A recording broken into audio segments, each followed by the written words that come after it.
This is the DRS train. Welcome to the DRS Train podcast. This service is 1976 Hunt versus Lauder. I'm your driver, Peter Brook, and your conductors today are Ciaron Smith and returning guest Aidan Millward. Good afternoon, gentlemen. Hello. Good to be here with you both. So this is one of the classic rivalries, Hunt v Lauder in '76. It's been immortalised in the 2013 movie Rush, which I'm sure everyone here has seen and most of our listeners have seen. If you haven't, you definitely should. It really explains everything well and does it very accurately. Interesting characters, these two, because they had two wildly different personalities and they came from very different backgrounds. Because Lauder was relatively poor. He had to take out an enormous bank loan to get his first seat in Formula One, and he was someone who was known for being very, very disciplined, very methodical. He had a good mechanical understanding and was always trying to get as much time out of the car and make everyone work at 100% and left no stone unturned. Hunt, by contrast, came from a fairly affluent background, very prim and proper, kind of upper middle class Englishman, known as a serial womanizer and a playboy. And he joined Hesketh, which was a team operating out of stables at a stately home run by Lord Hesketh. It was a recipe for just a fantastic rivalry, really, wasn't it? Yeah, it was. In terms of getting into racing, Lauder didn't have money, but his family had a lot of money. The problem was that Lauder wanted to go racing, but his dad wanted him to stay in the family's, I think it was haulage business, which was quite well off in Vienna. So that was why he took out the bank loan, because his parents basically threatened to write him out of the will if he carried on with it. But this is Niki Lauda. He just did it because he didn't care. He was like, this is what I'm doing. It's going to happen. I'm going to do it. And in a way, Hunt was the same. It was like, I think his parents wanted him to go into medicine or at least dentistry, which, dentistry and racing go hand in hand nearly 60 years later. But it's they basically came from similar backgrounds, but they went about it completely differently. That Hunt went through it completely carefree. Like you say, had women hanging off him. And I said in one of my most recent videos that he was the epitome of women want me and men want to be me. But Lauda took it incredibly seriously, and that's probably why he was so successful, not just in racing, but in his airlines. And we were just talking about before we started recording about how he took on Boeing and won at one of the biggest corporations in the world, and went on through, brought Hamilton to Mercedes, and then when he sadly passed away in 2019, was it? So Lauda did everything properly and was successful, and Hunt was completely carefree and still successful. So they were same backgrounds, same drive, but just went about it ever so slightly differently. Yeah, I agree with all that. One was kind of like a computer, Niki the computer. The other one was a bit of a wild maverick, Hunt the Shunt, as they used to call him. I think it's good that they had a great rivalry, but I don't classify these drivers as being similar in any way, even in talent level. I think James Hunt obviously had a very good year in '76, and it made for a great movie and a great rivalry. But Niki Lauda was just one of the pioneers of the sport. And one thing that one of the things that the film exaggerates and takes a bit of artistic license with is that they're portrayed as being these bitter rivals, but in reality, they were actually mates to an extent. They lived together at one point in their junior careers, and they actually respected each other. But obviously, with films, with Rush and Ford versus Ferrari, Apollo 13, all these other films based off things that actually happen, you have to take that little bit of artistic license to push it through a little bit more. Because if you did it exactly as it happened, it would be 19 hours long, and everybody would get bored after about 1 hour. So it was one of those films where it was done right, if that makes any sense, because they managed to portray a rivalry, which they did have, but there was still that little element of the respect between them that kept it running without making the film boring. And it is a very good film. Yeah, I mean, to be honest, I didn't know that they were actually good friends in real life. I mean, you get this impression from the film is that even though well, the thing is, in the film, Hunt kind of mocks Lauder and sees him as kind of quite annoying, but there is still the idea is they're both pushing each other to beat the other person, and they have their kind of chat at the very end that they have this kind of newfound respect for each other. I mean, the main thing in the film I noticed in terms of artistic license was actually the death of in real life what was Helmut Koenig, is that they portrayed that as happening in Formula 3. And I think that was probably mostly just to highlight how dangerous Formula 1 was at the time. Otherwise, I think the film, broadly speaking, it was very accurate in terms of historical events, and they used the original cars as well for filming, so it was all done very well. But so they had obviously things came to a head with them in '76. They had slightly different journeys through Formula 1 at that point, because Lauder, his first race was in 1971. He got a seat with March. He then did a whole year in '72. He then joined BRM in '73, and we see this in the film about him making them stay up into the early hours of the morning to replace parts and make the car better. And then he goes to Ferrari in '74, and then he gets his first couple of wins and wins the title in '75. Whereas Hunt, he started in '73. He'd done his whole career with Hesketh at this point. This kind of casual party team that were known for basically setting up like a barbecue at every race and being sort of like what Red Bull was like in their early years, and people didn't really take them so seriously. But the 75 was probably the first year that they actually started having a lot of encounters on track, because that was when Hunt won his first race and they had a few podiums together, so that was where things sort of began.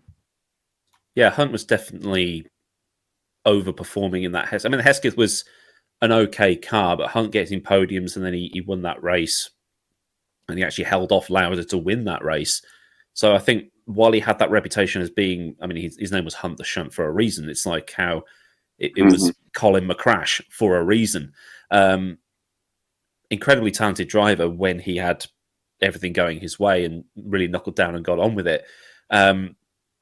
But he held off Lauder, who had a way superior car to him, to win a race. And it's like, oh, actually, this guy's actually really good. So if he gets a good car, he's going to be challenging for a championship. And I mean, luckily for Hunt anyway, at the end of '75, Fittipaldi decided, I'm going to leave the safety of McLaren and go and drive for my brother's team. And then Teddy Meyer said, hey, James, you want to drive? And that's how it happened. If we had to compare Hunt's car in '76 to Lauder's car, where do we think those cars stack up relative to each other? I mean, I tend to think Lauder may have had a slight car advantage, if anything. Yeah, I think he did. What do we think? I mean, McLaren was still using the same car they were using in '72 when Fittipaldi won the championship. It's still pretty much the same car with a few upgrades. I mean, the Ferrari was the same, but I think Ferrari were just doing a better job with it, because, I mean, that film, the infamous scene where, am I allowed to repeat the words verbatim, or shall I? Well, he basically says that the car is rubbish, and they say, but you can't say that to Ferrari. They said, look, it's horrible, and he says to Enzo, I'll make this thing go half a second faster, and he did, or whatever the time difference was, and that was how he managed to sort it all out. I mean, the car in question is the 312T, which they introduced this in '75, and they managed to run that car all the way until the end of 1980. This was a time, because the restrictions are more open and also development was much slower. You could get away with that, and it's quite, in that sense, it's quite a legendary car to last for 5 seasons and be competitive in all of them. And every year they managed to change something to make it different, including from 1979 giving it ground effect, which it was never designed for. But it got the name because of the engine, it was the Tipo V12 or a flat 12, flat 12 engine with a transverse gearbox, which is how it got the name. So quite a unique drivetrain setup. But yeah, 75. He'd won the title with it in '75. '76, the big change was that they banned overhead air intakes. because there's things. The Ligier is quite famous because it looks like a big teapot. It has this when it had a teapot on the side of it. This absolutely enormous air intake hanging over the driver's head. And those are gone in 76. So you had the roll hoop, but then they put like kind of these like NACA, I think they're called like NACA type air ducts on the side pod. But yeah, very adaptable car. And McLaren were doing a similar thing of just updating the same base car rather than building something from scratch. But of the two, the Ferrari was definitely the better one, I think. Yeah, the M23, I think, was the McLaren. And like you say, they banned those airbox. They look like something out of the Wacky Races. When you look at those older cars, they were comically big. I think they did it to stop more oxygen coming into the engine bay and allowing for bigger combustion. They did a similar thing in '94 with making the airboxes smaller on those cars as well. But in those days, they could just do that because the car was so reliant on, how like Formula One cars are built today. Everything has to work together. But back then, it's just like, we need a new engine coming. Yeah, just whack a new one on. Get the panel beaters out. And I totally agree with that, Aidan. And I think that's the beauty of that era, though. I mean, yes, we've got this great rivalry going on between Hunt and Lauda, but this era was really defined by these cars that look slightly different, sometimes odd, like you say, like the Wacky Races, but there was so much engineering and technical freedom. It was refreshing, at least from a modern perspective, to see cars that were being experimented with, designers taking big risks, sometimes getting it right, sometimes getting it wrong. It really added to the excitement of Formula One at the time. And I actually think we need more of that. That's something the 70s had that no other era was able to replicate to that same degree. And it only made the rivalry more exciting and unpredictable. So I'm a big fan of that, actually. Even though they looked weird at times, I'm glad they were able to bring things to test on the cars. Yeah, because 76 as an example. I mean, that was the year before we got the turbocharged Renault and the ground effect Lotus. But also 76, there was the six-wheeled Tyrrell. We've talked about this before in the episode where we talked about everything except how Hunt and Lauda. But yeah, that just showed there was so much. There were so many ideas people coming up with. Even though actually, for the privateer teams, they were almost like spec cars in the sense that basically every privateer team had a Ford Cosworth DFV engine, a Hewland gearbox, and Goodyear tires. Ferrari didn't do that, obviously, because they were a proper... I mean, those teams are what Enzo Ferrari called the garagistas. And that is that Ferrari made everything themselves. But a lot of the other teams, including McLaren, were using that same formula that everyone had done for several years. And it was all just down to who's got the best aero and who's got the best mechanical grip, I suppose. Yeah, it was March chassis, DFV, and Hewland gear. I call it the Plucky Privateer starter pack because March just sold ready-to-run cars built for the DFV, and it was just like a cheap and cheerful way of getting into Formula One in those days. And you'd have the have-a-go heroes that only turned up to the Italian Grand Prix. I mean, like in '76, you had Kojima Engineering, Heroes Racing, and Mackie, who only turned up for that final race in Fuji because they were just Japanese teams getting a Japanese driver on the grid. Not in the case of Mackie, they entered a British driver, but they were just... The stuff was there for pretty much anybody to have a crack at racing, and a lot of the bigger teams supplied cars. It wasn't just March, but also Brabham and Lotus were famous for doing it. But yeah, so it meant that obviously going into 76, yeah, Lauda had won the title in 75 by a fairly comfortable margin. And yet, as you mentioned before, Hunt took over from Emerson, who joined his brother's team, who recently died. Actually, I think about a week ago, Wilson died.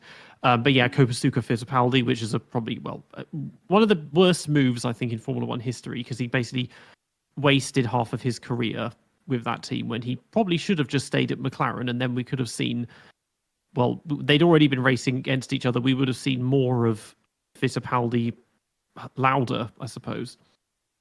It's one of the... I think that topic's a video or a podcast in itself of why did Fittipaldi do that? He had probably one of the best cars on the grid to go to his brother. But it's family, isn't it? That's what you do. But it is definitely one of the more mysterious driver moves in Formula One history, probably up there with maybe Damon Hill going to Arrows or Villeneuve going to BAR. Yeah, I mean, nobody knows exactly why, but you could point to a few other drivers in that era that made some questionable moves. That was certainly one of them. But anyway, the stage was set for a pretty iconic season, and I think just right from the get go, I think we started to see the formations of this rivalry, didn't we? I mean, what do we think about the start of '76? I mean, it was interesting because Lauda built out a very comfortable lead. Because even though the pace-wise, the cars were fairly close together, I mean, in the first 6 races, Hunt got 3 pole positions to Lauda's 2, but Lauda got 4 wins and 2 second places. Hunt got 1 win, which originally had been a disqualification that got overturned, and then a second place, and then 4 retirements. So at first, it kind of looked like Lauda was just going to run away with it. The thing is that yes, it did, but then as you said, Hunt had those pole positions, so you could see that James had the pace. It just didn't come together for him in the races as it should have, maybe early on. But to me, it was clear that Hunt had the pace to match Lauda. He just was a little bit behind, I think, in the race situations, right? So, as things progressed, I think we saw that maybe normalize a bit, certainly with the accident as well. But yeah, I think it's fair to say that early on, Lauda had a clear edge, but that edge wasn't in terms of just pure raw speed. To me, that edge was because of Lauda's racecraft, specifically his race management, right? So that's something to consider. He probably looked after the car a bit better than Hunt did as well. See, one of the things you got to take into account with those retirements was that because of the McLaren just being fragile, or was that because Hunt drove it too hard? Probably both. I mean, it seems there's a lot of accidents looking at the results, is the thing. Yeah, I mean, in Brazil, it says throttle and accident, so I'm assuming that means maybe the throttle broke, which triggered a crash from him. Kyalami, that was very close, actually. He finished just 1 second behind Lauda, having beaten him to pole. So, yeah, obviously that was maybe just got beaten to it at the start. But the US Grand Prix West at the time, and this was at Long Beach, he crashed early on in that one. And Spain, he did win. He won this by 30 seconds. And this is the one where I think he was disqualified. And then he got reinstated like months later. Yeah, it was. That was a funny one. And then Belgium, it's gearbox. And then Monaco, there was the engine again. So yeah, a mixture of reliability and crashes. Yeah, the Spanish Grand Prix disqualification was just odd.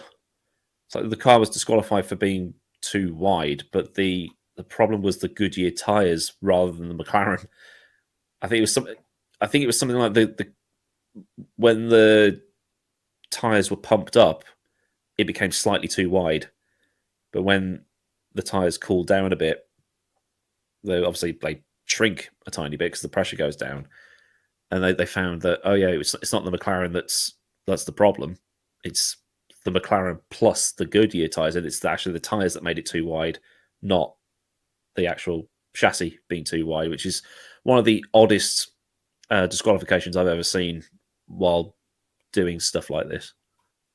Yeah, I mean that's something where it is that technically if the tires are not theirs, the tires are still part of the car. So you can see the logic that if they're inflating them beyond what they're meant to do. But this again, we've had this in more recent years of people saying, "Oh well, your tires are useless, and we're being forced to use pressures and everything else to make them work. And if that's causing accidents, it's not our fault. It's because you've designed them this way or put these rules in." But yeah, that was a funny. They brought in this rule as well as getting rid of airboxes in '76. Was the maximum width of 1.5 meters for the cars.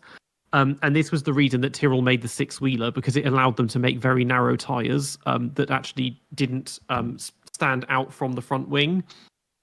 because the wheels are going to upset the air and create vortices and everything. That was their solution. But yeah, so this was when we saw the rules were really starting to tighten up, because before this there were hardly any technical regulations beyond maximum engine size and things like a few basic things around weight limits and dimensions, but not much else. It was just the fact, I suppose, to see it took such a long time to get it overturned, and obviously that did eventually give him the title. It was late in the season when they overturned it. It might have been around the Italian Grand Prix, I think it was, or it might have been just before the German Grand Prix. 2 months later, it says here. So that'd be 2 months later. So yeah, that's around the German Grand Prix, I think. I mean, credit to them for doing that, though. I mean, they stuck with it. It gave them a title in the end, but in a way, you rarely see that happen now. Usually, when the FIA's made up their mind, they made up their mind. But back then, it was a different, I think, governing body, right? The FIA didn't even exist back then. If I'm not mistaken, I'm not sure who the governing body was. It did, but it was run by another subset. It was called the CIS, which was part Something of the like FIA, that. and then that became FISA, and then it became the FIA. It's just run by a bunch of droids. Then yeah, right, yeah. General Right. Grievous, he was the president of Mhm. No, because I think what it was, FISA was what most people say is what the FIA is now, and that was, I think, Jean-Marie Balestre, was he still president by the 80s? He was. I'm not sure if he was still by the was 80s, but the mid 70s if he was Yeah. president. Yeah, I don't think he was. I'll Google. This was the FISA FOCA war was just around the corner as well. There was a lot that was going to change. It is funny actually in the ruling, because they say the 1.5 centimeter difference is minimal, and it's like, it just makes me think of Australia 2011 and Sao Paulo 21, when you get Sauber and Hamilton getting disqualifications for a wing that's 1 millimeter too wide or something. And then back then they was like, 1.5 centimeters, that's not going to make any difference. It's everything was a lot more open. Yeah, and that really is honestly like a huge part of the sport that we're missing now. I mean, just think about this. Like, think about everything that we're talking about: the technical innovation, the openness in terms of interpretation. If I were a designer, putting the driver Hunt Lauda rivalry to the side, and if I had to pick any era to be a car designer or an engineer in, I would pick the 1970s. I mean, there's just so much going on the cars. There's so much technical freedom. It's a bit of a dream, really, and it only added to the. I've said this a few times now. It only added to the excitement. So that's all fine with me, anyways. But at some point here, I think the tide slightly began to turn in 1976 between Hunt and Lauda. I mean, where would we pinpoint like the major turning point in this season? It's probably an obvious choice, but I'm curious to hear what you guys think in terms of the inflection point. I think it might be the obvious point, because I was looking at this before his points were reinstated. So when he still had the disqualification after Spain, Lauda had 33 points and James Hunt had 6. Oof. So yeah, it was just. Oh, wow. He was just miles ahead at this point. I mean, after those first 6 races, it would have been after Monaco. Again, this is with the disqualification still in place. Lauda's got 51 points, and I think James still has 6, because he's not even appearing in the top 5. Like, Clay Regazzoni was the next one up, and he had 15. Who was Lauda's teammate. But it was from Sweden onwards. That was when the points came in, and he got that win reinstated eventually. But up until then, no wins. But then he won from pole in France, did Hunt. And so I guess that's when things just started to get on track, but there was still a long way behind. Because didn't he win at Brands Hatch as well, but then get disqualified? Yeah, three drivers got disqualified. That's one of the biggest weird disqualification, because for those that don't know what happened on the first lap, there was a pileup that involved Hunt. So Hunt used the Indy circuit to get back to the pits, where McLaren repaired the car. And when they sent them back out onto the grid for the restart, the FIA said, "You're using the spare car, you're not allowed to do that." So they chucked Hunt out. Whereas Ferrari had used the spare car on Regazzoni, and I think another team had done it as well. I think it might have been Tyrrell.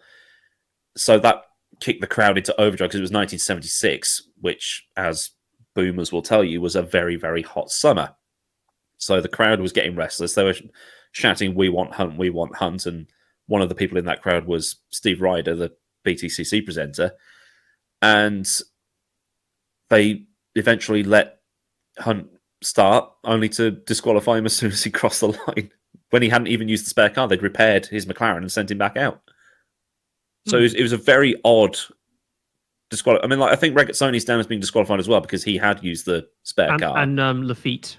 And Lafitte, well. yeah. So, but it's like Ferrari had dobbed McLaren in, saying they're using the T car, but it's like, hang on, you're using the T car. So this is where the later conspiracies surrounding Monza come into play, that Ferrari was using its political pressure to be able to get Hunt out of the way and give Lauda a little bit of a more, even though that Lauda didn't need an easier ride because he was utterly destroying the championship that year, and then obviously the next race was at the Nürburgring. Yeah, I mean that's where they could afford to make Regazzoni the fall guy on their team to get him disqualified because he was miles behind. But also, this is before at this time in the Constructors' Championship, only the highest placed driver from each team counted, so they didn't even need Regazzoni for that.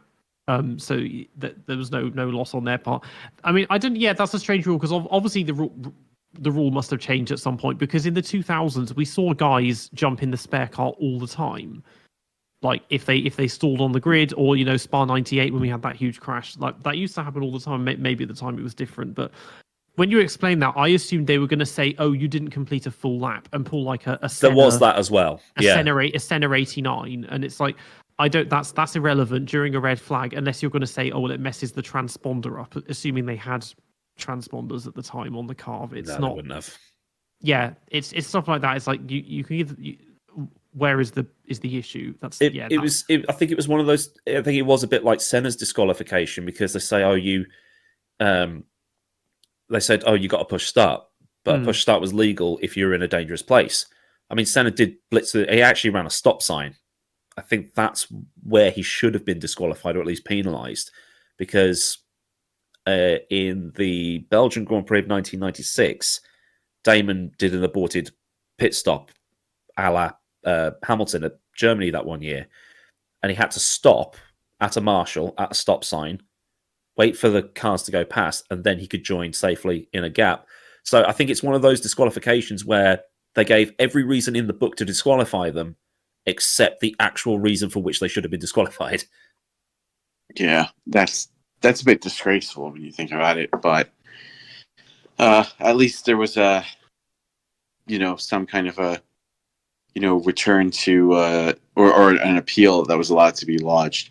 I mean, I don't know at the time, like, I know every single era has its, let's say, rumors, and like in the 2000s, it was the FIA was called like Ferrari International Assistance. Later on, the FIA was accused of favoring Red Bull and Mercedes. I mean, do we think the governing body at the time had a bias of some sort? I mean, I'm not, to be completely frank, I'm not 100% sure what the politics were at the time, and if there was like implied favoritism to Ferrari of some sort. But I mean, what do we think about that? I mean, were there any rumors at that time? I don't seem to remember any. The only one about that season. I think the only one where there is a basis for it was Italy, where there was a row about fuel, which is a crazy one because the rules at that time were you were only, so like the octane rating of the petrol in the cars, you only allowed, the maximum amount of octane you were allowed in the fuel was the maximum that brand offered at fuel pumps in, I think it was in the UK, Italy, Germany, and the US. So for Texaco, which is what McLaren were running, their octane rating was 101.6. I had to watch my video on it earlier today to get a refresher on it. 101.6 octane. So, but the FIA allowed +1 on that. So the maximum they were allowed was 102.6. They did the test on the Texaco fuel in Hunt's McLaren and found that it came out at 101.2. Yeah, it was 101.2. But they also think at the same time, and I guess this acts as a bit of balance as well, is that the Italian authorities had been handed the rule book, which said that rule that I just explained. So it was the octane +1. The example in the rule book was 100, which some people think that they mistook as being the maximum amount of octane that petrol can have. So they did the test and went, well, this is 101.2. So you're 0.2 over what is allowed, not realizing that that was just an example, and then booted Hunt out of qualifying. But then there was something else going on. I think Penske got involved with it, which is something people might want to look at. But in the end, what happened was 3 drivers graciously gave up their slots on the grid to allow Hunt to get back onto the grid. But it didn't matter in the end because he got caught up in something early doors, which probably he wouldn't have been involved in had he been allowed to start further up the grid, as his time in qualifying would have otherwise given him. And in the end, he retired from the race and Lauda finished 4th. Plus, that was Lauda's first race back as well, so that adds to everything. So it's like, Lauda's missed 3 races, well, Germany included, because he obviously retired and Hunt won that. Hunt then finished 4th and then 1st. So there's that little bit of, let's give him a little bit of a leg up. Also, Ferrari home race. Ferrari winning at Italy is great for business because the fans are happy. And that's where all of that snowball. And it's a really interesting case if you ever get to read more about it. Because it does smell a bit fishy. Like even the most diehard of a Ferrari fan will go, but it could have just been something easily just lost in translation in the rule book of 100's the maximum amount of octane you can have in pump fuel. So, but do you think they were doing that solely because they just wanted to have Lauda back in the spotlight again, and they wanted to favor Ferrari at the home track, or do you think maybe there was also considerations of just keeping this title fight close?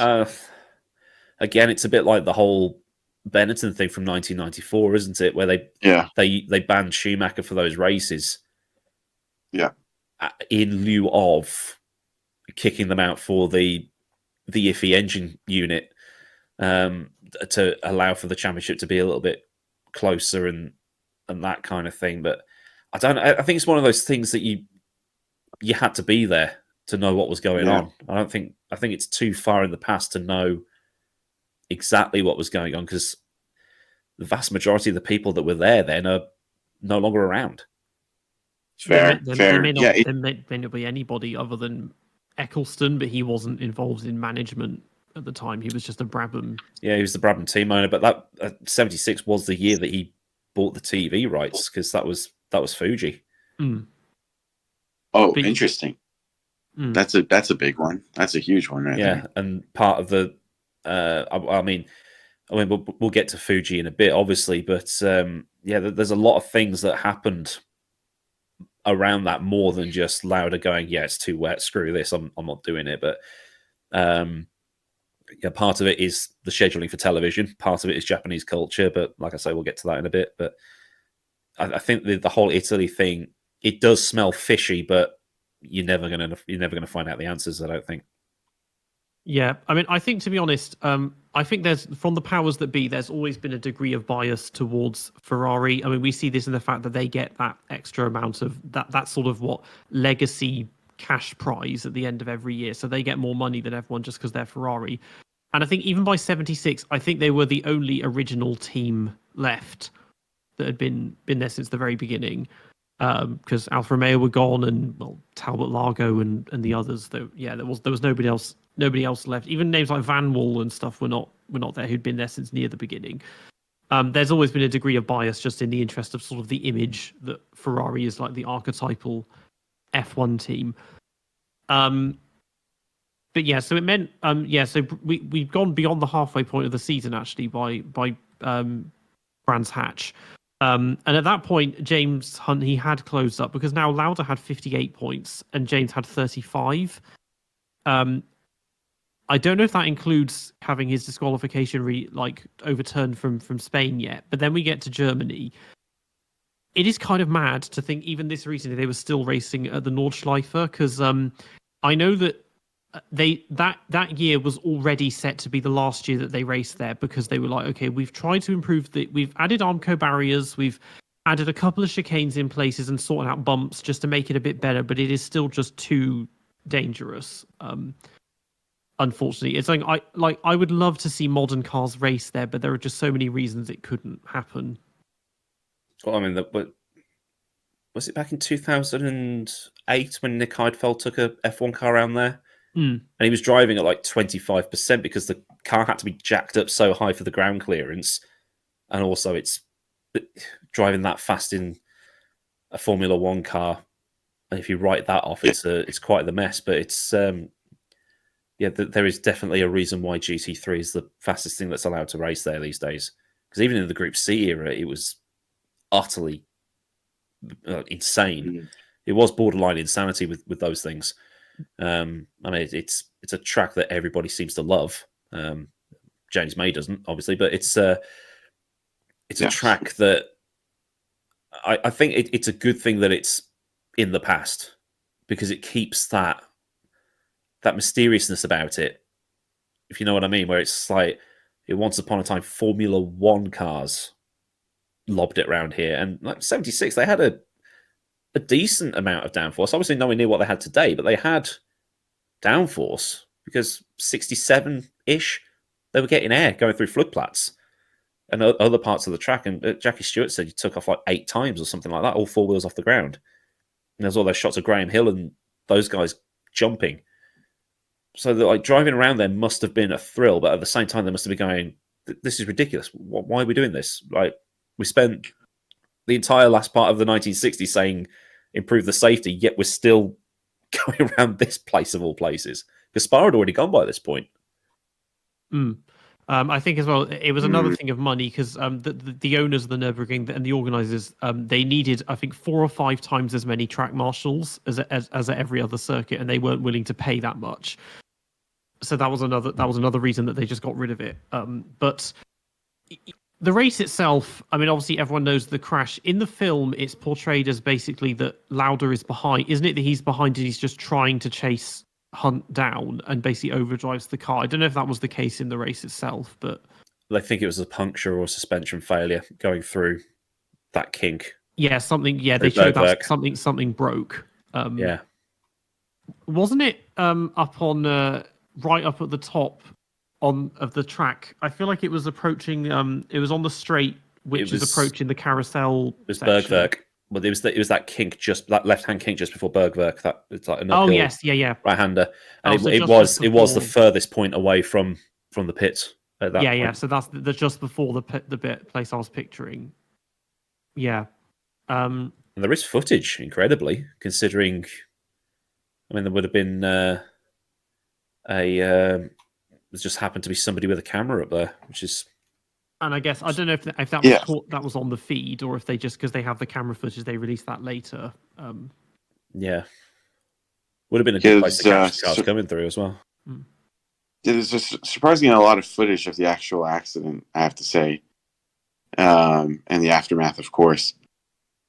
But it's odd because yes, it was, a horrific incident, but. Going back to your point before we move forward with this, Aidan, is it a good thing that F1 cars are not around here anymore? Absolutely. Because they're running out of battery these days. Yeah, it's true. But isn't that what racing is about? I mean, I'm not saying we want to see another Lauda accident. We don't. But isn't this the kind of track that truly tests the drivers? I mean, I think with the Nordschleife, I mean, I mentioned something similar to this when I did something about the Isle of Man, where I think every driver knows, even today, where it's super sterile, super safe, and all that stuff, that they know that every time they get into the car, put the helmet on, and go out onto the track, there is a chance. It's minimal. Yeah. It's not zero. It's very low, but there is a chance. The chance of them coming back to the pits in one piece is pretty high. Like drivers don't. I say drivers don't get injured, but there was recently Antoine Hubert, but that was a freak accident. You have to be having a freak accident to be injured, let alone killed these days. You know, Grosjean, that accident, which it was an accident. But I think there is a point where you go, this is insane. Like, what are we doing here? And like the Isle of Man TT, it's like any sane person would be sat at the start line of the Isle of Man going, I should be in the pub. What am I doing? And you've got to, like, there's a point where you just go, no, no. And I think like today it would be, if there's a safety car, it's a 4-hour lap. I mean, exaggerating, obviously, but they're not going to be able to find all those people to marshal it. The safety aspect of it, you know, a car could easily vault one of the barriers and tumble down somewhere. Like there was that freak accident at Suzuka last year where the guy ended up going over the bridge or whatever it was. Yeah, I just think that at that point you just like, I don't care how historic or famous you are, we're not racing here. Yeah, if they made a serious effort to race at the Nürburgring, loads of things would need to change. That's the problem. It would take away a lot of the character and the thrill of the circuit. In terms of its safety features, it's very outdated for Formula One. There are hardly any runoff areas. They would need to, most of it is lined with Armco barriers, and there is catch fencing at faster ones, but they would need to put in a lot of Tech Pro, and there would need to be catch fencing absolutely everywhere, because there is a very good chance that the cars could breach it in places. Qualifying would be a nightmare. They would have to completely reorganize how it works, because you would get one lap in. It would take over 15 minutes to do an out lap, a hot lap, and then an in lap. So you get one chance. It would just be the logistics. I mean, I think you could get enough marshals. You could find enough people that would want to do it, but it would just be, from a practicality perspective, difficult. And they would insist on, the track is already very narrow, so overtaking would be surprisingly difficult. That's the thing. We'd see hardly any overtakes. But also it's so bumpy. It just wouldn't. It would be a mess in the end, and it would involve changing so much about the circuit that would take away its character. They'd have to resurface the track as well to prevent bottoming out, and that would, you know, the Nordschleife is famous for being undulating, bumpy, so many off-camber turns. This, and this. It's like when people say, "Oh, why don't they race at Bathurst instead of Melbourne?" They'd have to do that to Bathurst as well, and you've taken away everything that makes Bathurst brilliant, and you take away a lot of the stuff that made the Nordschleife brilliant. It'd be snooker table smooth, and especially with ground effect cars as well. There's just no way that they're going to be able to grip in the way they need to, I don't think. Yeah, anyone that's played Gran Turismo knows how hard it is to drive like Le Mans prototypes around it, and especially like the Formula Gran Turismo, that fictional F1 car. It's basically undrivable around the Nordschleife. It just doesn't work for cars that fast. Well, it was a thought. I think maybe.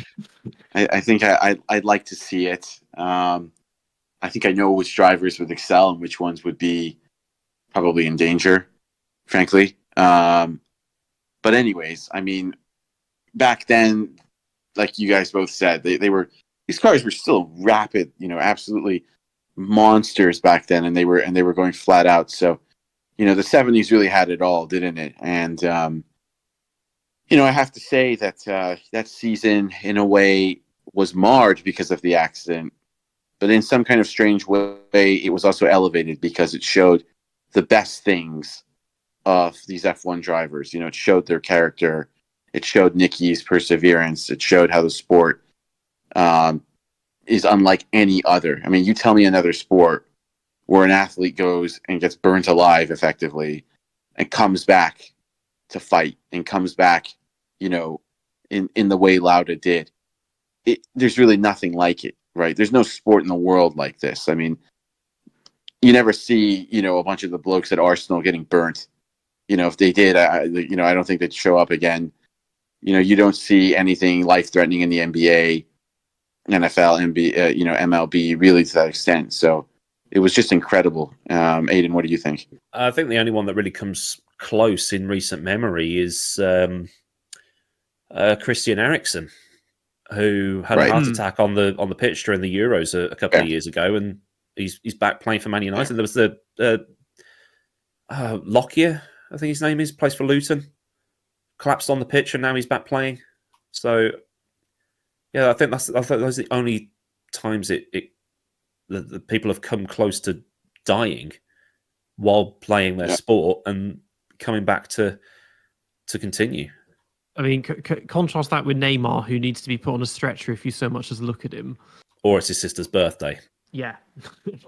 But yeah, part of kind of showing the best of Formula One, I suppose, is that it's famous because of there were all the people that jumped in to help him and get him out of the car, because he crashed and then got hit by Brett Lunger. But Arturo Merzario, he was one who helped. Again, small plug, we've done an episode on him recently, which you can find on our channel, The Misadventures of Arturo Merzario. There are a few people that jumped in and effectively saved his life, because if he'd been left any longer, he would have died. Because at this point he wasn't the first. There had been several other drivers who had died being basically burnt alive in the cars recently, and they'd had Joe Schlesser and Piers Courage had cars made of magnesium, and they were like, okay, well this burns at like over 1,000 degrees, so maybe we shouldn't use this anymore. Yeah, Bandini as well. Matt Bandini as well, yeah. They had fireproof overalls and full face helmets, but the thing is, Lauda's helmet came off and it took off the balaclava. And I think it was it wasn't so much the burns; it was the smoke inhalation that really did most of the damage. And we see molten fiberglass, I think, was most of it. I think parts of the Ferrari were made out of like some of it was made out of aluminium, but there were parts made out of fiberglass, which is basically plastic, isn't it? So that's toxic if you inhale it. And the core chassis aluminium honeycomb. That's what everybody was using that at the time, until in '81 we got the first carbon fiber cars. We see this in the film The Hospital, when he's having to they're putting that tube down his throat to get rid of the soot and everything and all of that. And he was even given the last rites by a priest, that they thought he wouldn't make it, and he still managed to pull through. It meant, though, that he missed, even in all of that, he only missed 2 races, which these days you might miss 2 races if you broke your wrist. Well, or apparently no races if you're Lance Stroll, if something basic like that, but not literally losing your life and suffering like permanent disfigurement. But yeah, he missed 2 races, including his home race in Austria. James Hunt got pole, but he ends up finishing 4th in that race, and then he did win at Zandvoort.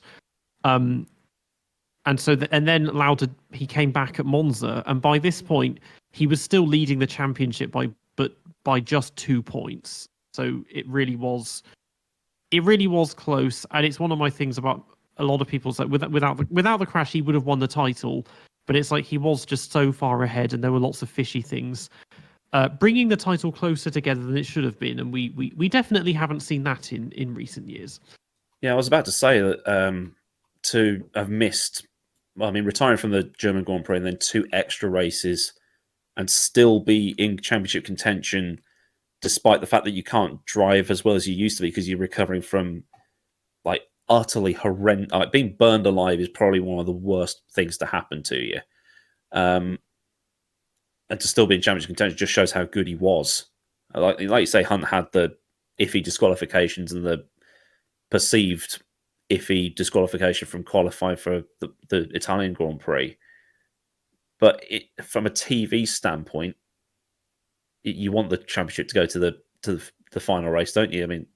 2021 is the most recent example of that. Maybe 97 or 88, 89, 90, whenever it was. So yeah, this is where Formula One was starting to go on to TV with with Bernie buying up the rights and the Japanese Grand Prix being shown on TV around the world. And it's money, isn't it? You want people on the edge of their seats. NASCAR does the playoff system for that very reason.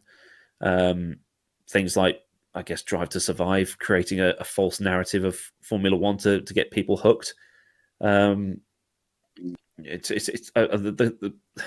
comparison I often use is, imagine FIFA making the goals a couple of feet wider and a couple of feet taller, so it's easier to score from 35 yards, because 35-yard screamers make great television. It's when things start to be manipulated for TV, that's, I think, where people start having the problem. But this was a natural thing, and it was all the better for it. Yeah, it's a difficult one because you have to balance that. Personally, I don't like the effect that the commercial growth of Formula One has had on the racing. I really enjoy just racing, and as a purist, I really feel like, sometimes I wonder how much of this racing is being done for commercial purposes and how much of it is truly organic. And that's something that we had probably less concerns about prior to the 80s. But, ultimately, you're right. This was the beginning of F1 really growing on the airwaves, on television audiences. Bernie was starting to make moves. He was planning his moves to really make the sport a global sport. But people need to remember that before Bernie, the sport was still mega. It's not that, the sport became a good sport because of the commercial rights and because it became widely watched. That's just simply an afterthought. A consequence of Bernie's actions. The sport was still incredible before it was massively popular around the world, and it was fairly niche. And so I would like to see some of that come back into Formula One. I would like to see some of the more purist elements reintroduced. But if we're thinking about 76, perhaps Nürburgring was the most memorable race. But was it the best race of that season? I mean, I tend to think Fuji was the one that was like the standout pure race, let's say, apart from Nürburgring. What do you guys think? I mean, that was a bit of a classic, wasn't it? I think the Nürburgring is one of those races where, unless someone tells you who won, you wouldn't know who won, because everybody would just go, "Oh yeah, that's where Lauda had his accident." It's a bit like the 1977 South African Grand Prix.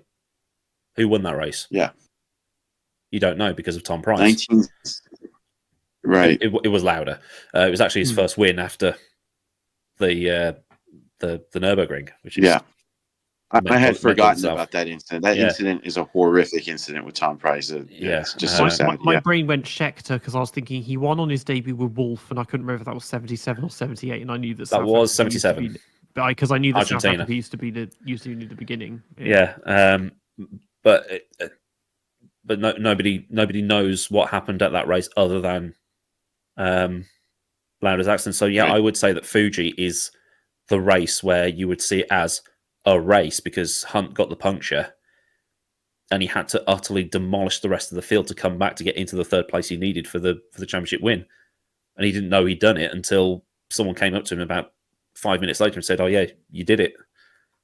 And it's also because, again, it was a brand new circuit. It was the first race in Asia, I think, actually, as well. New drivers, new circuit, torrential rain. It was all. There was a lot, and the title was at stake. It was going completely into the unknown. So that was what made that one really, really stand out a lot. But yeah, we mentioned obviously him coming back to Italy. We talked about that very fishy the fuel with McLaren. That Lauda managed to finish fourth. But then Hunt, he won the next two races from pole in Canada and the US. So that was when he really made the gains going into Japan. And so it was clear that you could argue maybe McLaren had got the better car, but I think also Lauda he was obviously not running at 100%. He was still recovering from the crash.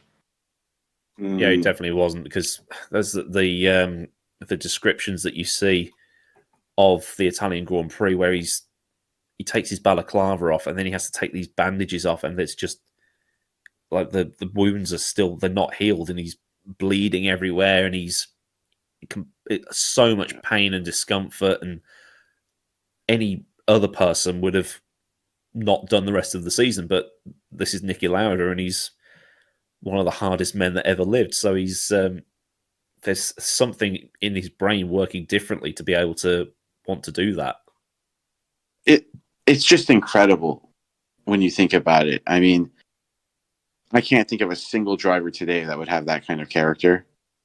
It's just something that, in my opinion, is one of the most inspirational things I've ever read about in sports, because the man really came back from the brink of death. And even there's documentaries of Lauda talking about how he tried to keep himself alive in the hospital room just by thinking about things to keep his mind active, to pull through. I mean, it really was edge of the seat stuff. And in a way, I would have liked to have seen a championship without that, because I suspect Lauda would have won it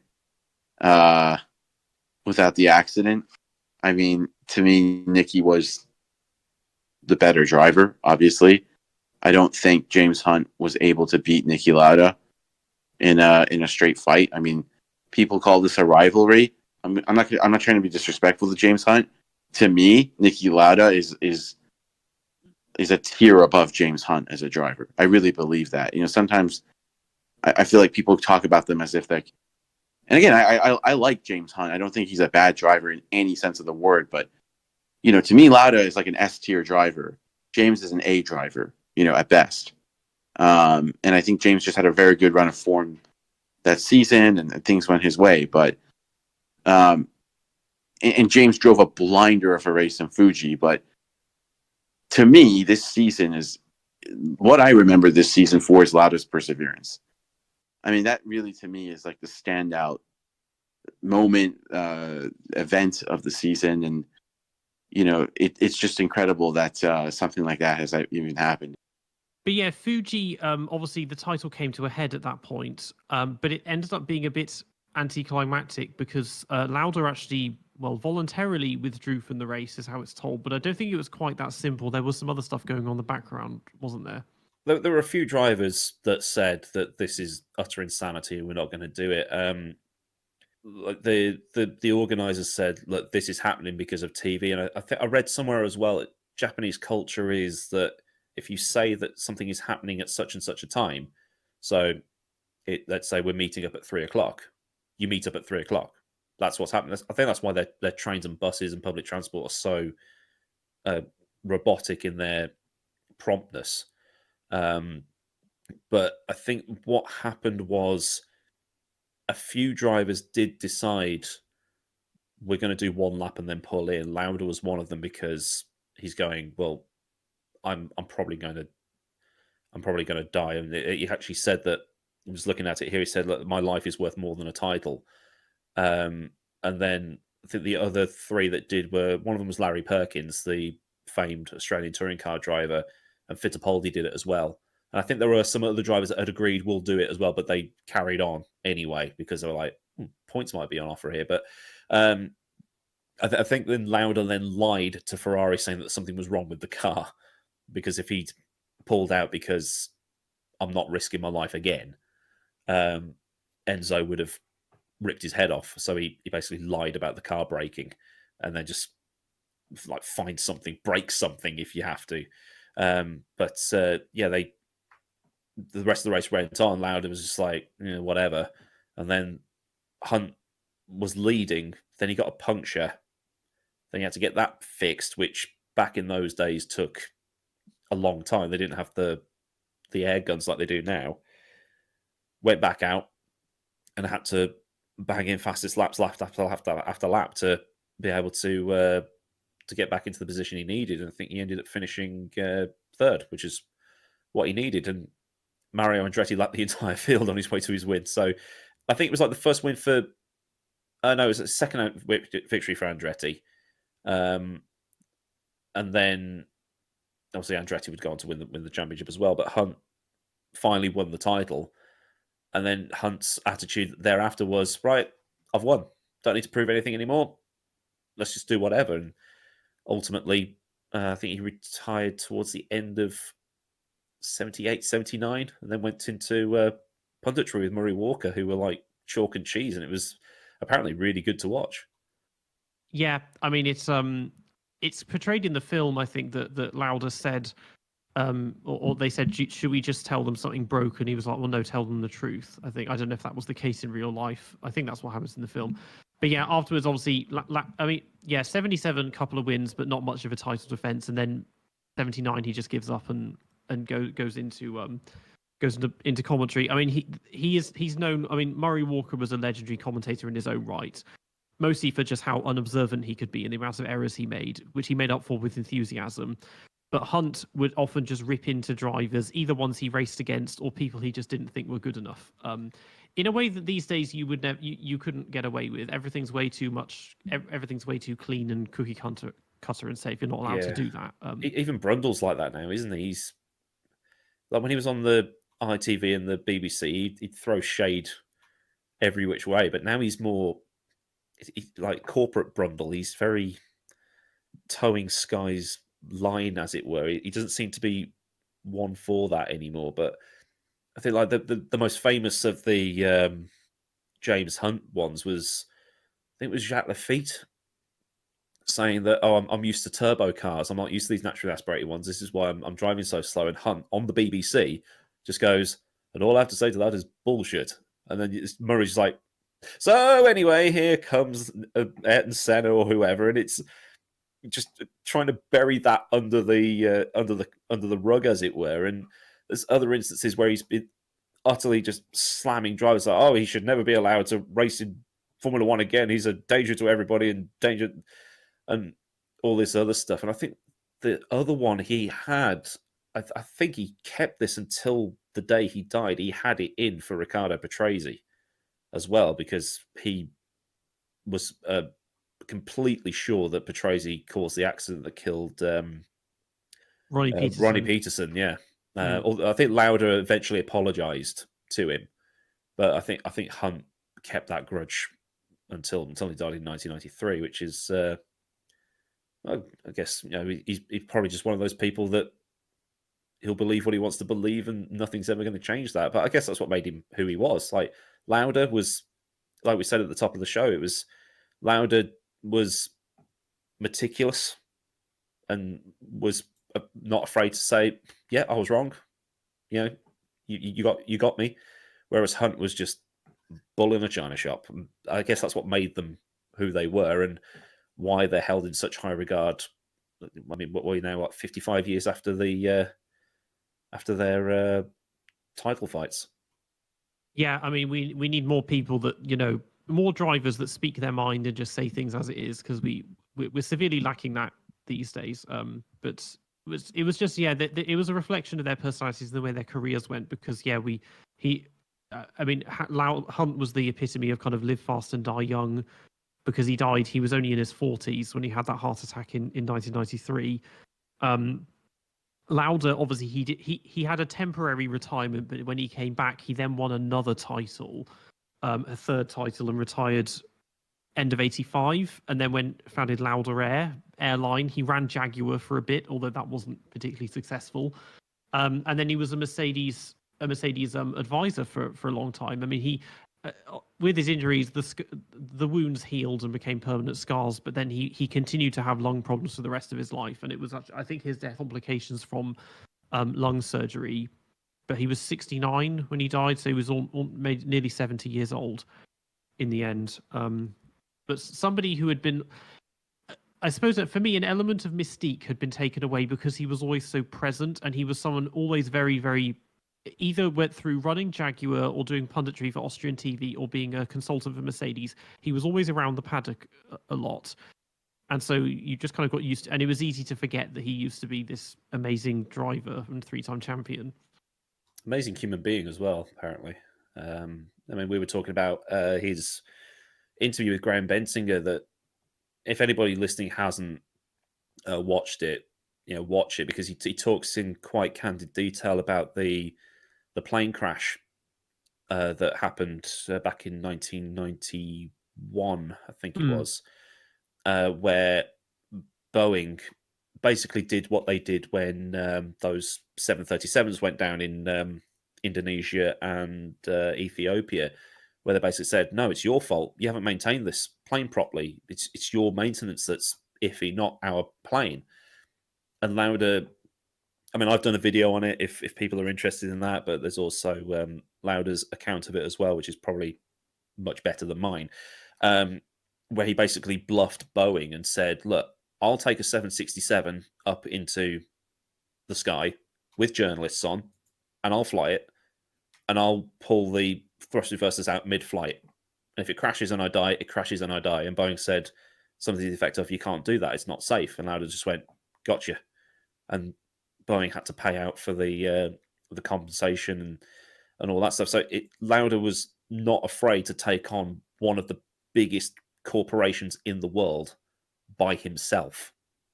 And if I was to name the drivers or people in racing that are up there on the respect I have for them, the top two are Lauda and Stewart, and then it's a fight for everybody else underneath. Those two, especially Lauda, who are just like, no, why? Because I said so, and this is going to change, and that's why they're such badasses, as it were. Yeah, there's more than makes the driver than just how fast they can drive around a track at the end of the day. But yeah, I think that brings this episode to a close. Thank you, as ever, to Ciaron and Aidan. You've been listening to the DRS Train podcast. You can find us on YouTube and Spotify, and we're on Instagram and X at the DRS Train podcast. Make sure to tune in for our next episode. Stay safe, and we'll see you all next time.